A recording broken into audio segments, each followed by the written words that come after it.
Hey class, Mr. Denellen here.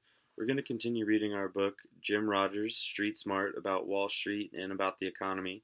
I know it's a little dry, so make sure you curl up in a nice warm spot, don't fall asleep, and let's go ahead and read Chapter 9 together. Chapter 9. Capitalism without bankruptcy is like Christianity without hell.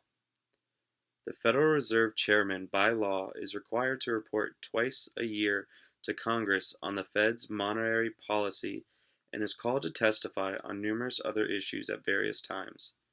I heard Bernanke testifying on one of these occasions.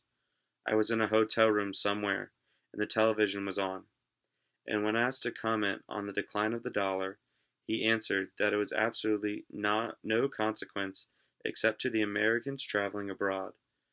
I stopped what I was doing and looked very closely at the man on the TV screen to see whether he was lying or if he really did not know. Making a statement like that is a little bit like saying that whether the sun comes up in the east is of no consequence to the average American unless he or she happens to be looking east. Say you own IBM and it goes from $100 to $200. You have made money in US dollars, but if the value of the US dollar declines by 50%, you have not made any money at all. You cannot afford any more Scotch whiskey than you could before. You are no better off in terms of your ability to buy a Toyota, both of which imports have effectively doubled in price. You are no better off in terms of purchasing anything from abroad, including things like petroleum. Even if the value of everything else stays the same, the fact that your dollar has declined means your standard of living has declined. If the dollar goes down, imported tires go up in price, and the affects you as an American even if you do not buy your tires from Michelin, because Goodyear is going to raise its prices, if for no reason other than to cover the increased cost of imported rubber. If the dollar declines, Saudi Arabia, which sells oil denominated internally in US dollars, is receiving less value. How long do you think that is going to be allowed to happen? For every sheik, the price of Mercedes goes higher. Just to maintain the standard of living, the Saudis are going to have to raise the price of oil, and the smart and most effective way to do so is cut the supply. This is the nightmare of inflation. You may think you are better off because your IBM shares have doubled in price, or maybe your salary has gone up. But then you look around you. You see that you are paying more for everything. You are paying for more gasoline. You are paying more for food. Your dollar is worthless and less against everything, against the other currencies, against rice, against gold. If the dollar goes down, the decline has a widespread effect on everything you as an American buy, everything you do, and pretty much everything that goes on in the rest of the world. It is Economics 101. Bernanke testifying before Congress that the dollar's decline is inconsequential did not look like he was lying, and one would have to assume that being under oath he would be a little bit constrained. So I come away with the realization that he knew even less than I thought. Look back at the numerous pronouncements, the numerous projections Bernanke has made over the years, and it quickly becomes evident that he has seldom been right about anything. He knows little about economics or finance. He has no idea how markets work, and the only thing he truly understands about currencies is how to print it. He has yet to figure out that the present crisis is one of liquidity, but is not of liquidity, but of solvency. There is plenty of liquidity around. Part of the reason for the crisis, in fact, is that American and European central banks for 10 or 15 years supplied too much liquidity to the market. There was too much cheap money available. It led to the housing and consumption bubbles, and when those bubbles burst, the world was left with a credit problem. Overextending themselves financially, people, institutions, and governments could not pay their obligations, an explosion of which resulted while the banks were taking all that garbage paper and turning it into subprime bonds. Loans today are not unavailable to people who are reasonably solvent. Liquidity is not the problem. The problem is too many people are bankrupt. Bernanke does not seem to understand this. During the Great Depression, liquidity was indeed the problem. Thanks to misguided government policy, trade began to dry up. There was no liquidity to support the banks, and the whole system collapsed. Unable to distinguish between liquidity and solvency, Bernanke sees the current crisis as the 1930s all over again. It is the moment he has been waiting for all his life. His entire intellectual career has been devoted to the study of printing money.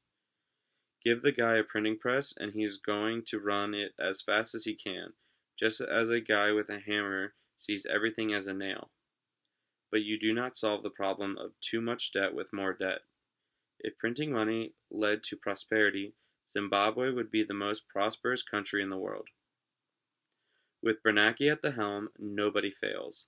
Everybody gets a big bonus next year. Everybody keeps his Lamborghini, while our poor dental assistant in Colorado Springs is losing her job and her house because the government is pumping enormous amounts of money, collected from her and her fellow taxpayers, into the financial system to prop up bad assets at the banks.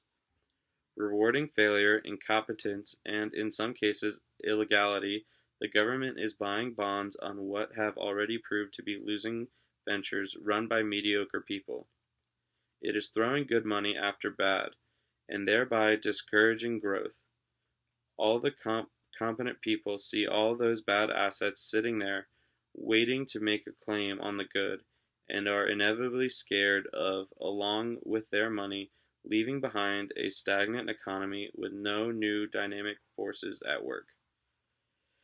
In the early 1990s, Sweden, with a similar real estate bubble, faced its own collapse. But the government resisted bailing everyone out. A lot of people went bankrupt. It was a terrible 2 or 3 year period.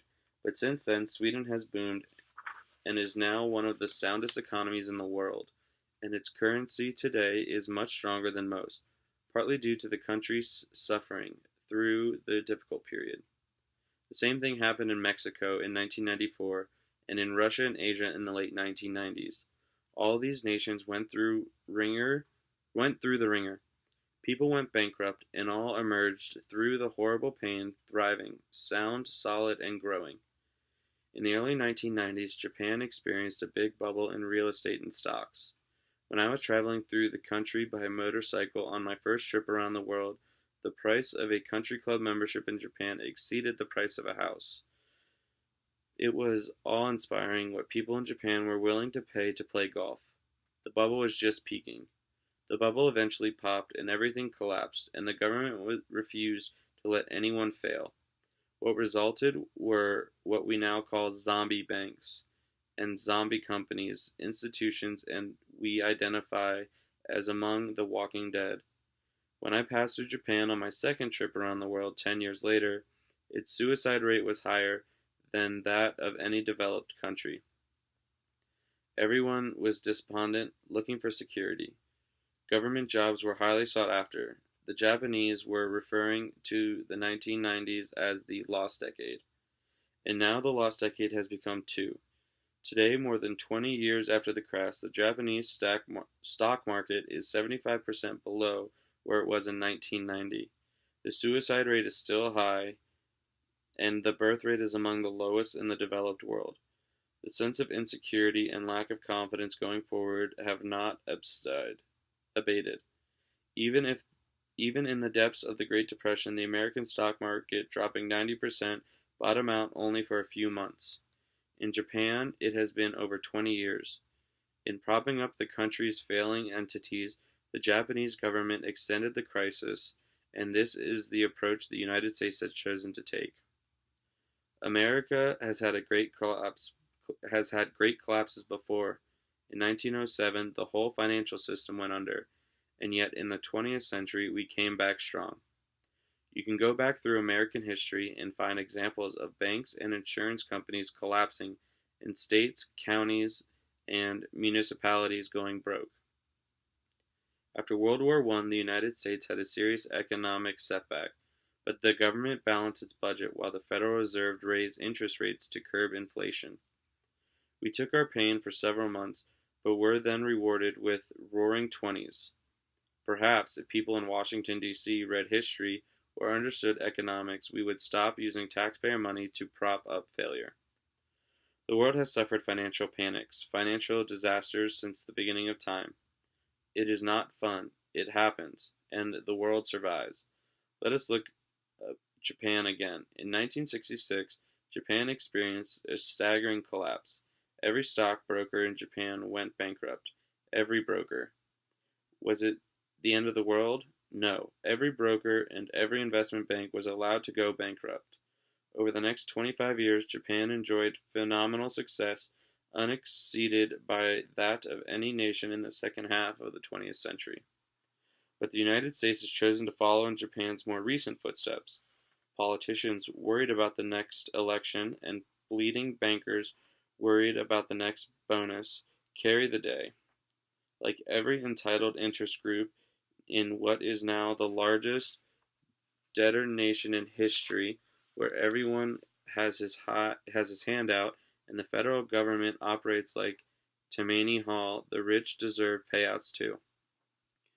There will be no recession. There is no such thing as failure. There will be welfare for the rich. The Lamborghini and that house in the Hamptons are yours to keep. Our firefighter in Omaha and hard-working dental technician in Colorado Springs will happily see to that, even if they have to take second jobs to do so. Rather than force you to liquidate unsound assets, we will pay you to carry them on your books, or better yet, we will buy them. You will be compensated for your failure. The Japanese talk of their 2 lost decades. We in America will have at least 2, possibly more. Wow, that was exciting.